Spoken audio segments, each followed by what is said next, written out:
चलिए बढ़ते आगे रुक करेंगे बड़ी खबर का, जहां हरियाणा में बड़ा प्रशासनिक फेरबदल हुआ है। दरअसल 17 आईपीएस और 3 एचपीएस अधिकारियों के तबादले किए गए हैं। एडीजीपी, आईजी, डीआईजी लेवल अधिकारियों के तबादले किए गए हैं। गुरुग्राम के कमिश्नर विकास अरोड़ा का ट्रांसफर किया गया है। अब गुरुग्राम के नए कमिश्नर होंगे शिबाज कविराज। तो बड़ी खबर आपको बता दें, जहां हरियाणा में बड़ा प्रशासनिक फेरबदल किया गया। अब गुरुग्राम के नए कमिश्नर होंगे शिबाज कविराज। बड़ा प्रशासनिक फेरबदल, जहां 17 आईपीएस और 3 एचपीएस अधिकारियों के ट्रांसफर किए गए हैं। एडीजीपी, आईजी और डीआईजी लेवल के अधिकारियों के भी ट्रांसफर हुए हैं। गुरुग्राम के कमिश्नर विकास अरोड़ा का ट्रांसफर किया गया। अब गुरुग्राम के नए कमिश्नर होंगे शिबाज कविराज।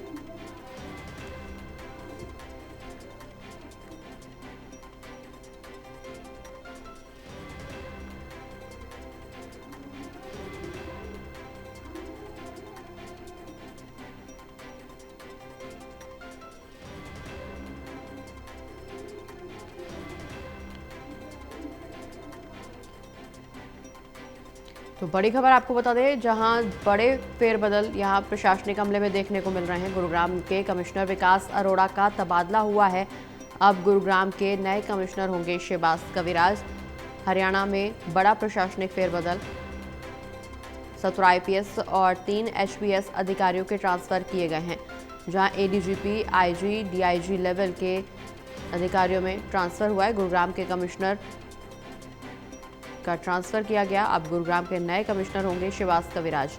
विकास अरोड़ा का ट्रांसफर किया गया है। गुरुग्राम के पहले कमिश्नर थे विकास अरोड़ा, अब उनका ट्रांसफर कर दिया गया। अब गुरुग्राम के नए कमिश्नर होंगे शिबाज कविराज।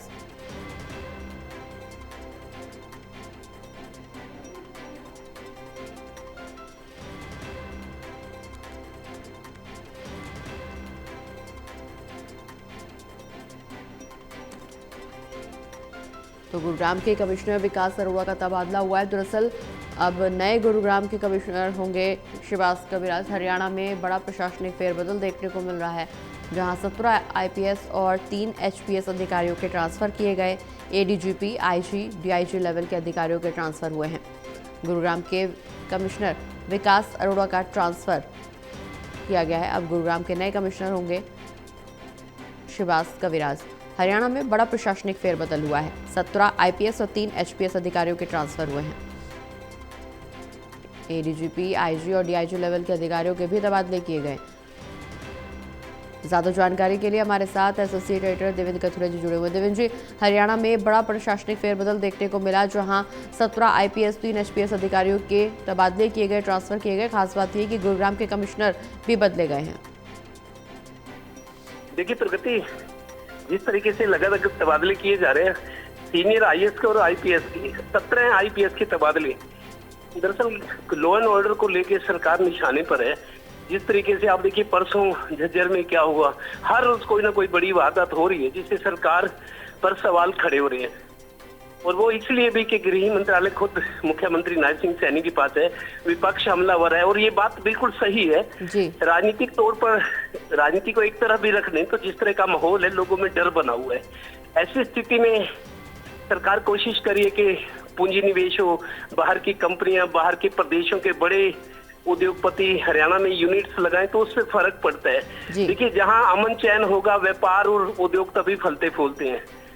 तो काफी टाइम से, बहुत टाइम से ऐसा हो रहा है। थोड़े दिन थोड़ा ठीक होता है, फिर वो मुख्यमंत्री ने भी बहुत कोशिश कर ली एसएचओ को व्यक्तिगत तौर पे जिम्मेदार ठहराया गया कि किसी के थाने में वारदात होगी तो एसएचओ को जिम्मेदार माना जाए, क्योंकि सबसे बड़ा अधिकारी थाने का वही होता है। तो तमाम प्रयास हुए हैं, लेकिन मेरे को लगता है सरकार जिस तरीके से चाहती है, मुख्यमंत्री चाहते हैं, वैसा अभी माहौल बन नहीं पा रहा। हर रोज कोई ना कोई वारदात, बेशक व्यक्तिगत रंजिश हो, लेकिन जिस तरह की सरेआम निशंस हत्याएं हो रही हैं जी, तो सरकार पर सवाल उठ रहे हैं, विपक्ष हमलावर है। और उसके अलावा लोग भी देखिए, ट्रिपल इंजन सरकार, तिगड़ी रफ्तार का नारा है, तो वो रफ्तार भी लोग देखना चाहते हैं। बीजेपी सरकार को समर्थन दिया है हर, चाहे निकाय चुनाव हो, चाहे लोकसभा, चाहे विधानसभा। तो इस तरह की देखिए, कानून व्यवस्था ऐसा मुद्दा है प्रगति, बहुत बार हमने देखा सरकारें दबाव में आई, सरकारें बदल गई। कानून व्यवस्था, सबसे पहले आदमी को शांति, अमन चैन चाहिए, उसके बाद बाकी काम, बाकी चीजें, बाकी मुद्दे आते हैं। जी बिल्कुल, निश्चित रूप से। बहुत बहुत शुक्रिया देवेश जी, ये तमाम जानकारी दर्शकों तक पहुंचाने के लिए।